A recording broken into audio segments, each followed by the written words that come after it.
Hello everyone, welcome to GATE academy.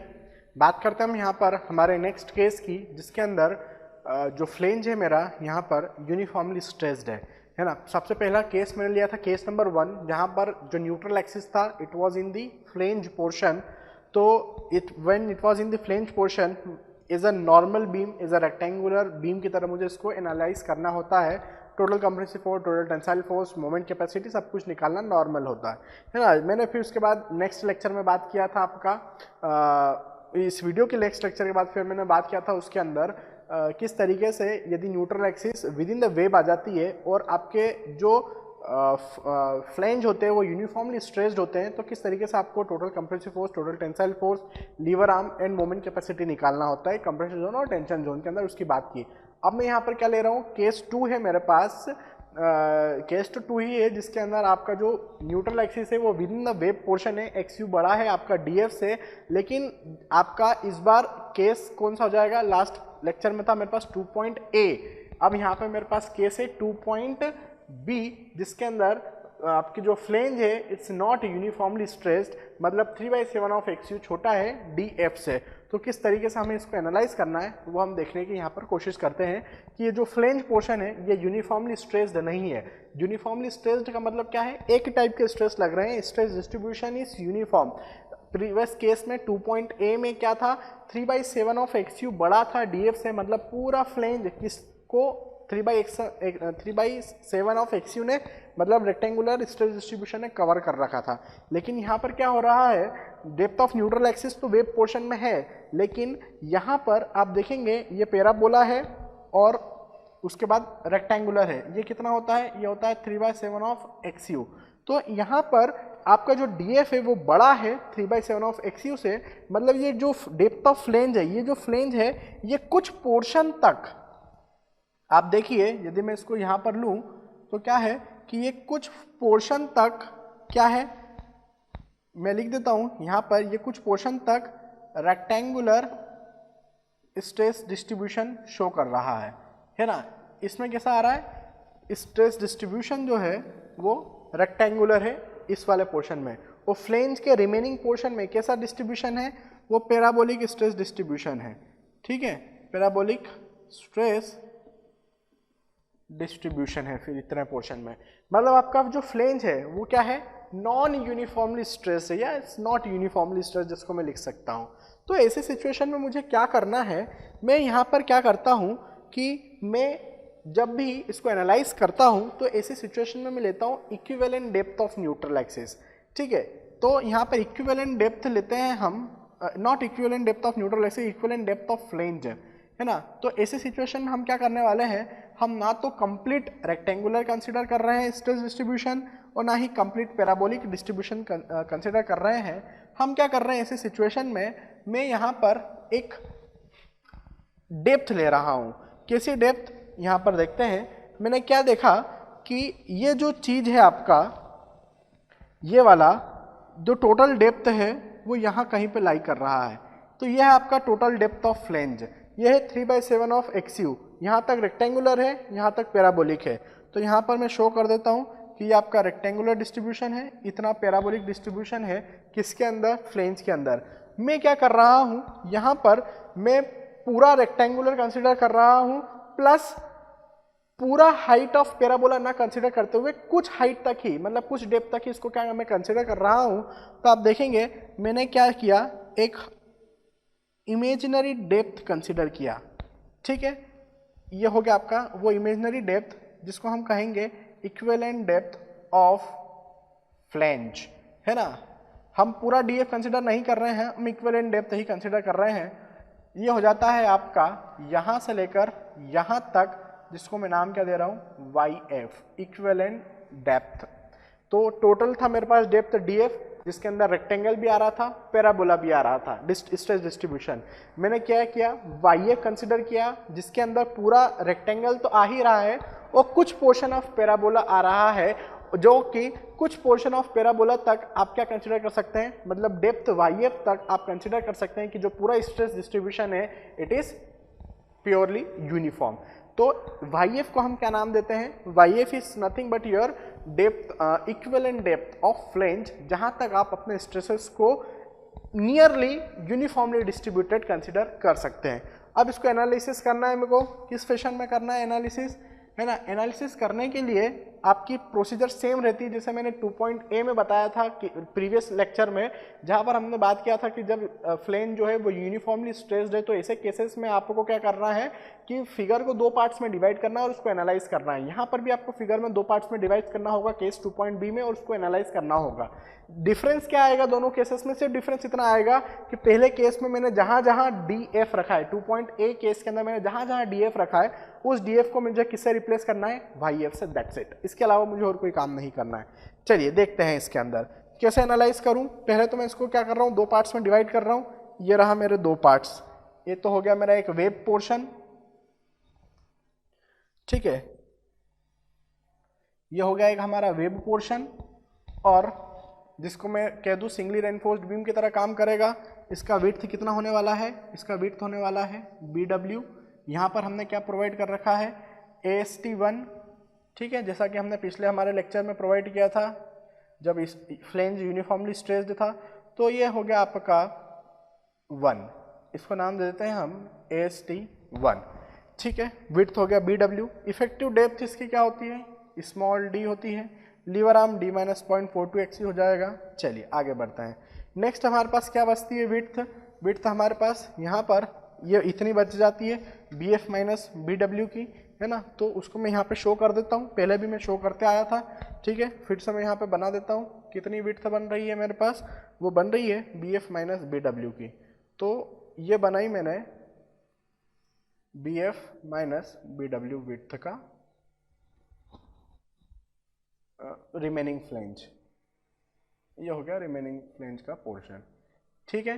अब दोनों का width BF - BW/2, BF - BW/2 इतना रहता है। ये BF - BW/2, ये BF - BW/2, तो टोटल कितना हो जाएगा, ये BF - BW हो जाएगा। चलिए आगे बढ़ते हैं। अच्छा, इसका डेप्थ कितना होना है, इसका डेप्थ होता है DF, डेप्थ ऑफ फ्लेंज, लेकिन मैंने यहाँ पे क्या डेप्थ ले लिया है, इक्विवेलेंट डेप्थ। और इस इक्विवेलेंट डेप्थ तक, इस इक्विवेलेंट डेप्थ को मैं क्या कंसिडर कर रहा हूँ, यूनिफॉर्मली स्ट्रेस्ड कंसिडर कर रहा हूँ, क्योंकि नॉन यूनिफॉर्मली स्ट्रेस्ड को यदि आप एनालिसिस करने जाओगे तो कैलकुलेशन विल बी, अच्छा इम्पॉसिबल है एनालिसिस करना, ये कभी नहीं कहूँगा, है ना, लेकिन एनालिसिस क्या हो जाता है, थोड़ा सा बढ़ जाता है। तो उसको सिंपल वे में करने के लिए हम क्या करते हैं, इक्विवेलेंट डेप्थ कंसिडर कर लेते हैं, जो कि जहाँ तक हम क्या कर सकते हैं, इस ब्लॉक को यूनिफॉर्मली स्ट्रेस्ड कंसिडर कर सकते हैं। ये पूरा हो गया आपका यूनिफॉर्मली स्ट्रेस्ड फ्लेंज। चलिए इसकी डेप्थ कितनी हो गई है, YF हो चुकी है। अब ये YF की वैल्यू क्या है वो मैं अभी आपको बताऊंगा, है ना। उसके बाद हम क्या कर सकते हैं, बस इसको एनालिसिस कर लेते हैं। किस फैशन में करते हैं हम इसको एनालिसिस, इस फैशन में करते हैं। अच्छा, ये डॉटेड लाइंस होती है, मतलब इसमें कॉन्क्रीट प्रेजेंट नहीं है, इस वेब पोर्शन में कॉन्क्रीट सिर्फ फ्लेंज पोर्शन में ही प्रेजेंट है, ठीक है। अच्छा, यहाँ पर टोटल कंप्रेसिव फोर्स तो है लेकिन टेंसाइल फोर्स नहीं है, तो उसको एनालाइज करने के लिए total compressive force equal to total tensile force लाने के लिए मुझे यहाँ पे एडिशनल स्टील रेनफोर्समेंट बॉटम में डालना पड़ेंगे, जिसको मैं क्या नाम दे दूँ, T2। तो ये हो चुका है मेरे पास यहाँ पर T2 नाम से। तो ये हो गया मेरे पास T2 टेंसाइल फोर्स आने वाला है। ये एरिया ऑफ रेनफोर्समेंट हो चुका है AST2। तो AST1 है मेरे पास, AST2 है, दोनों को ऐड करूँगा, यहाँ पर टोटल AST पता लग जाएगा, ठीक है। ये डेप्थ मेरे पास YF है, और ये YF कैसे निकालते हैं, ये YF जो होता है इक्विवेलेंट डेप्थ ऑफ फ्लेंज है, और इसको हम लिखते हैं 0.15 of XU plus 0.65 of DF। तो ये इक्वेशन होती है इक्विवेलेंट डेप्थ ऑफ फ्लेंज निकालने की। चलिए अब इसको हम एनालाइज करें। चलिए मेरे पास दो फिगर है, ये है आपका फिगर नंबर 1 नाम दे देता हूँ, और इसको मैं क्या नाम दे दूँ, यह है आपका फिगर नंबर 2 सपोज। तो फिगर नंबर 1 से टोटल कंप्रेसिव फोर्स, सिंपल वही पुराना वाला कैलकुलेट, जैसा आप मेरा प्रीवियस लेक्चर देखोगे जहाँ पे मैंने केस 2.a लिया था, एग्जैक्टली सेम कैलकुलेशन है। सिर्फ डिफरेंस इतना आएगा कि y जहाँ जहाँ DF लिखा था, यहाँ मैं DF ले रहा था क्योंकि यूनिफॉर्मली स्ट्रेस्ड था प्रीवियस केस में, यहाँ पे नॉन यूनिफॉर्मली स्ट्रेस्ड है, तो मैं मान रहा हूँ YF डेप्थ तक इट इज यूनिफॉर्मली स्ट्रेस्ड, तो YF, तो आपको जहाँ जहाँ DF है उसको YF से रिप्लेस करना है DF को। तो C1 क्या हो जाएगा 0.36 FC के BW इंटू XU, ठीक है, T1 0.7 FI into AST, lever arm 1 d minus 0.42 XU, fine, ठीक है। यहाँ पर कहीं पर भी DF का काम मुझे नहीं पड़ रहा है क्योंकि ये पूरा मेरा फिगर 1 क्या है, वेब पोर्शन है। 0.36 FC के BW XU d minus 0.42 XU and resisting capacity 0.87 FI ST1 d minus 0.42 XU। तो ये पूरा फिगर 1 के लिए वैल्यूज क्या रहने वाली है, सेम ही रहने वाली है। चलिए आगे बढ़ते हैं। अब हम इसके अंदर क्या करना चाहते हैं, फिगर 2 की बात करते हैं। फिगर 2 में आप देखिए टोटल कंप्रेसिव फोर्स क्या आने वाला है, स्ट्रेस इनटू एरिया। स्ट्रेस क्या होता है, 0.446 FC के होता है। जो स्ट्रेस ब्लॉक है यहाँ पर उसका मैक्सिमम कितना है, स्ट्रेस 0.446 इंटू FC के होता है। तो स्ट्रेस इंटू एरिया, एरिया क्या हो जाएगा, BF minus BW into YF, not DF। तो यहाँ पर जो C2 मैंने लिख रखा था 0.446 FC के BF माइनस BW, DF को हटा के मैं यहाँ पे क्या लिख दूंगा, DF will be replaced by YF। तो ये हो गया आपका total compressive force. Tensile force will be same 0.87 FI AST2, ठीक है। लीवर आर्म 2 की मैं बात करता हूँ तो ये टोटल कंप्रेसिव फोर्स मैंने जो कैलकुलेट किया ये कहाँ लग रहा होगा, इस YF के सेंटर पे लग रहा होगा। तो ये डिस्टेंस जो है ये मेरी है YF/2। तो टोटल इफेक्टिव डेप्थ D था, तो यहाँ पे आपके पास कितने आ चुका है लीवर आर्म, और जो टेंसाइल फोर्स है वो यहाँ कहीं पर लग रहा होगा T। तो दोनों के बीच का जो वर्टिकल डिस्टेंस है उसको हम लीवर आर्म कहते हैं।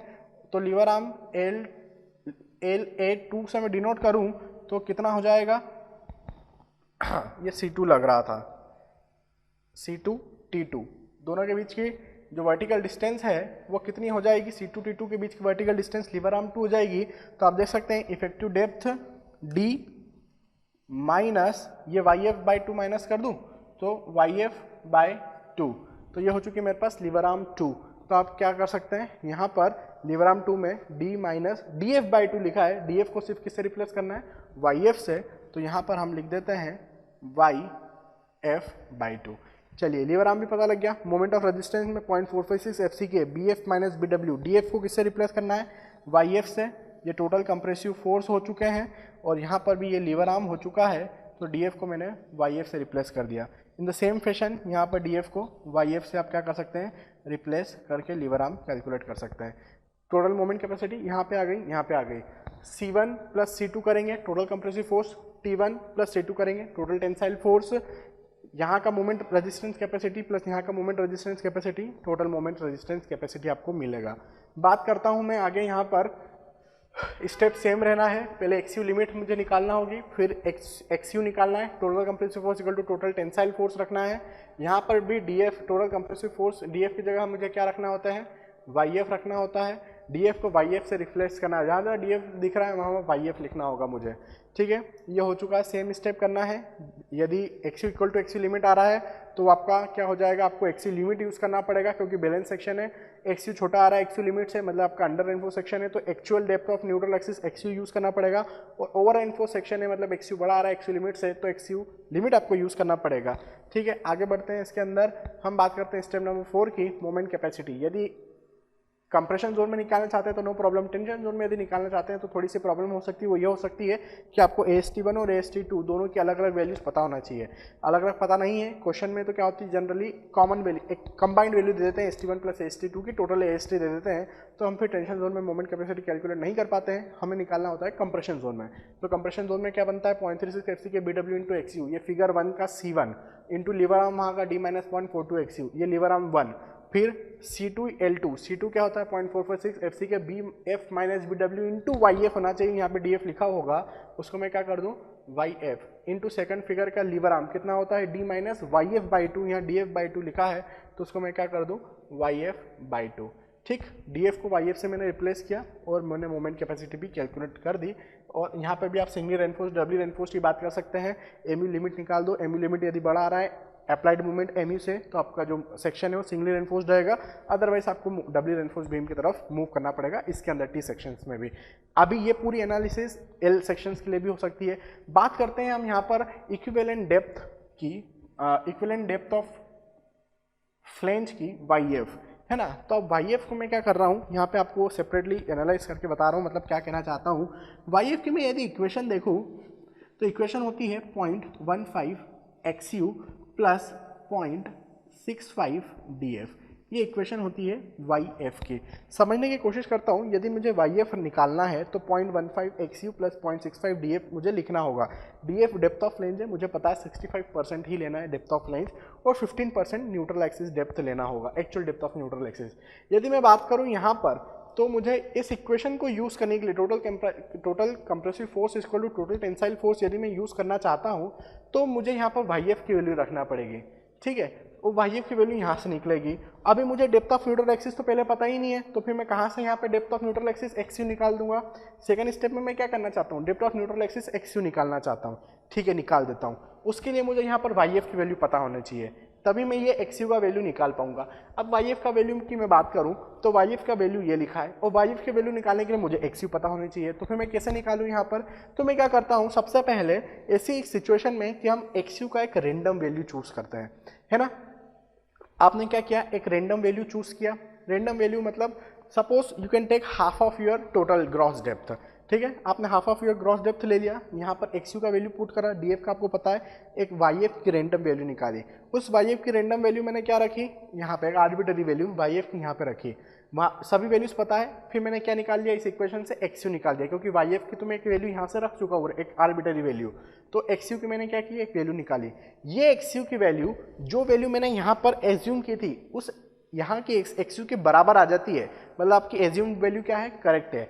यदि बराबर नहीं आएगी, पहली बार में तो बराबर नहीं आती है, होता है, मालूम है हमें, लेकिन फिर आपको क्या करना है, यहाँ पर एक्स यू की थोड़ी सी मॉडिफाई वैल्यू चेंज करना है। वो अकॉर्डिंगली आप देखेंगे कि मुझे एक्स यू की यहाँ पे जो वैल्यू रखने वाला हूँ थोड़ी सी बढ़ा के रखना है, घटा के रखना है, वो आपको पता लग जाएगा। ठीक है, तो थोड़ा सा मैंने चेंज करके रखा। फिर मैंने क्या किया, वाई एफ का एक वैल्यू मिला, वो वाई एफ का वैल्यू मैंने यहाँ पे पुट करा। फिर पूरा इक्वेशन मुझे पता है, यहाँ से मैंने एक्स यू का वैल्यू निकाला।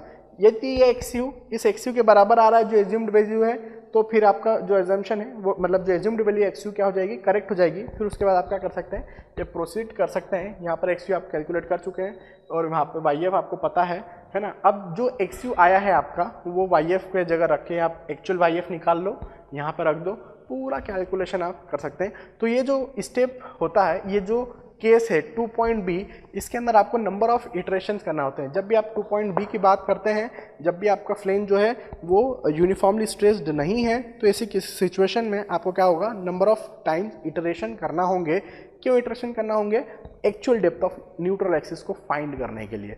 ठीक है, तो ये पूरा एनालिसिस था टी सेक्शन के लिए। ये सिंगली रेनफोर्स भी हो सकते हैं, डबली रेनफोर्स भी हो सकते हैं, अंडर रेनफोर्स हो सकते हैं, ओवर रेनफोर्स हो सकते हैं, बैलेंस हो सकते हैं। ओवर रेनफोर्स हमें डिज़ाइन नहीं करना चाहिए, वाई, बिकॉज ओवर रेनफोर्स में हमें अलार्म नहीं मिलता है, भागने के लिए सडन फेलियर होता है, ब्रिटल फेलियर होता है। ठीक है, तो ये पूरा एनालिसिस हमने देखा आज एनालिसिस ऑफ फ्लेंज्ड बीम के अंदर, जिसके अंदर मैंने आपको अपने प्रीवियस लेक्चर्स यदि आप देखते हैं तो मैंने सबसे पहले केस नंबर ए बताया था, जिसके केस नंबर 1 बताया था, जिसके अंदर depth of neutral axis flange में आ रहा था। उसके बाद के लेक्चर में मैंने क्या बताया, मैंने ये बताया कि depth of neutral axis web में आ चुका है, लेकिन फ्लेंज यूनिफॉर्मली स्ट्रेस्ड है। उसके बाद के इस वाले लेक्चर में मैंने क्या बताया कि न्यूट्रल एक्सिस वेब पोर्शन में है, लेकिन flange is not uniformly stressed. तो किस तरीके से मैंने 3 केसेस टोटल डिस्कस किए, मतलब केस नंबर 1 डिस्कस किया, केस नंबर 2 डिस्कस किया, 2 के अंदर 2.1 डिस्कस किया, 2.b डिस्कस किया। तो ये नंबर ऑफ लेक्चर्स सीरीज में हमने डिस्कस किए। और एनालिसिस के पहले वाले लेक्चर में हमने क्या डिस्कस किया था, टी बीम में किस तरीके से इफेक्टिव विड्थ ऑफ फ्लेंज निकाली जाती है। पूरे सेशन में आपको ये जरूर याद रखना है कि हो सकता है एग्जाम में आपको एक्चुअल विड्थ ऑफ फ्लेंज दिया जाए और ये क्वेश्चन कहीं इस तरीके से पूछा जाए, तो आपको सबसे पहले effective width of flange calculate करना है और इन सभी जगह पर रखना है। आप ऐसा नहीं करेंगे कि चलिए हम इफेक्टिव विड्थ ना करते हुए direct actual width of flange रख दे, तो वो गलत हो जाएगा। तो हर जगह आपको effective width of flange calculate करते आना चाहिए। हमने देखा है कि यदि आपके पास आइसोलेटेड हो सकते हैं टी बीम्स, एल बीम्स, या फिर कंटिन्यूस हो सकते हैं T beams, L beams. T beams कहाँ मिलते हैं, इंटरमीडिएट बीम्स में हमें टी बीम्स मिलते हैं। At the edge of the buildings हमें फ्लेंज बीम मिलते हैं एल शेप के, एल बीम्स। ठीक है, तो ये था पूरा एनालिसिस ऑफ फ्लेंज्ड बीम। ठीक है, I hope you enjoyed the complete session of flanged beam. Thank you so much.